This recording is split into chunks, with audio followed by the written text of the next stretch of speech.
मो ना सनातन दास। आम घर खैरा ब्लॉक त्रिलोचनपुर। मु 1981 मसीह बीएसएफ रे जोग देइथिली। दीर्घ 42 वर्ष सर्विस करिया परे मु 2023 अगस्ट 31 रे रिटायरमेंट नेली।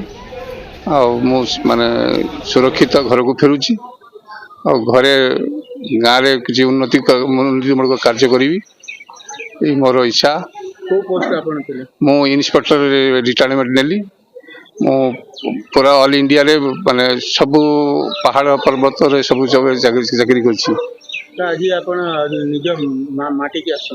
आज मु निज जन्म को सुरक्षित फेरी आसी। निज माटी को आसला परे आपण कोन भाबिचंती कोन करिवे?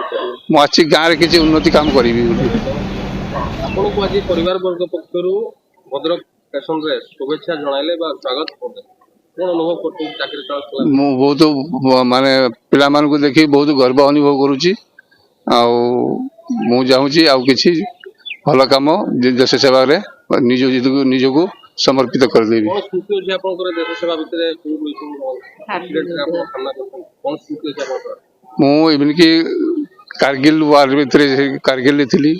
तापर दराज रे भी थी। आ ये पूरा काश्मीर फ्रंटियर रे बहुत जो उग्रवादी को सामना भी करी। से समय बहुत जलझंझा भी जाइए। त्रिपुरा नॉर्थ ईस्ट रे भी बहुत माओवादी सहित सम्मुखीन होती। पंजाब रे भी उग्रवादी सहित मुठभेड़ होता। एवं मु भगवान को कृपारू आम परिवार माने माँ बापा आशीर्वाद मारे सुरक्षित आज घर को फेरुची।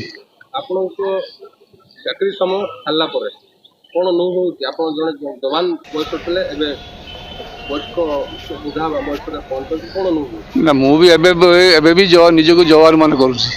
कारण आम जवान भर्ती होलु जवान सब समय रही भावु। एवं आम भारतीय विश्वविद्यालय चाकरी सरीगला किंतु आम जीवन काल पर्यंत आम कर्तव्य निष्ठा करूँ। कौन वार्ता देवे आप? मोर ये वार्ता जे समस्ते निष्ठापर सहित देश सेवा निज को समर्पित करूँ।